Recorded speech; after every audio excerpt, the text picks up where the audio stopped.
Instagram ಅಲ್ಲಿ post ಹಾಕಿದ್ರು.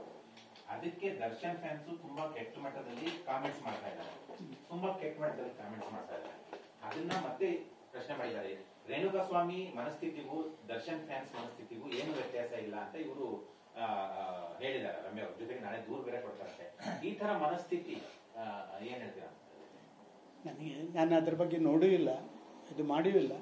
ವೈಯಕ್ತಿಕವಾಗಿ ಯಾರ್ಯಾರು ನಿಮ್ಮ ಇನ್ಸ್ಟಾಗ್ರಾಮಲ್ಲಿ ಸೋಷಿಯಲ್ ಮೀಡಿಯಾದಲ್ಲಿ ಹಾಕಿದರೆ ಅದನ್ನು ಭಾರಿ ವಿಮರ್ಶೆ ಮಾಡುವಂಥದ್ದು ಖಂಡಿತ ಸರಿಯಲ್ಲ, ಅಗತ್ಯನೂ ಇಲ್ಲ. ಸರ್, ಈಗ ಸೋಷಿಯಲ್ ಮೀಡಿಯಾ ಅಂತ ಹೇಳಿದರೆ ಅದು ಬೆಕ್ಕು, ನಾಯಿ, ನರಿ ಎಲ್ಲವೂ ಕೂಡ ಸೋಷಿಯಲ್ ಮೀಡಿಯಾದಲ್ಲಿ ತಮ್ಮ ಪ್ರಭಾವಗಳನ್ನು ಬೀರುವಂಥದ್ದು, ಇನ್ನೊಬ್ಬನ ಚಾರಿತ್ರ್ಯವಧೆ ಮಾಡುವಂಥದ್ದು. ಇದು ಇವತ್ತಿನ ಸೋಷಿಯಲ್ ಮೀಡಿಯಾ ಅಂತ ಹೇಳಿದರೆ ಏನು ನಾನೇ ಕೂತ್ಕೊಂಡು ಬರೆಯೋದಲ್ವಾ, ನೀವೇನು ಪ್ರಶ್ನೆ ಕೇಳೋದಿಲ್ಲ ಅಲ್ಲ, ನಾನೇ ಕೂತ್ಕೊಂಡು ನನಗೆ ಖುಷಿ ಬಂದಾಗೆ ಬರೆದು ಬಿಡೋದು. ನಿಮ್ಮನ್ನು ನೋಡಿದರೆ ನಮಗೆ ಸ್ವಲ್ಪ ಹೆದರಿಕೆ, ಏನಾದ್ರು ಬೇರೆ ಒಂದು ಪ್ರಶ್ನೆ ಕೇಳುವಿರಾ ಅಂಥೇಳಿ. ಸೋಷಿಯಲ್ ಮೀಡಿಯಾದಲ್ಲಿಲ್ಲ.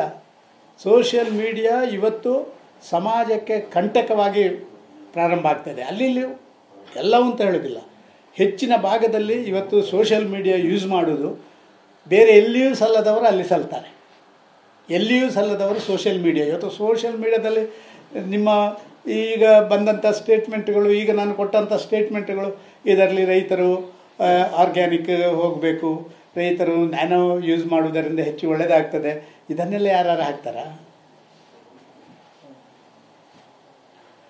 ದುರಂತ ಸರಿ.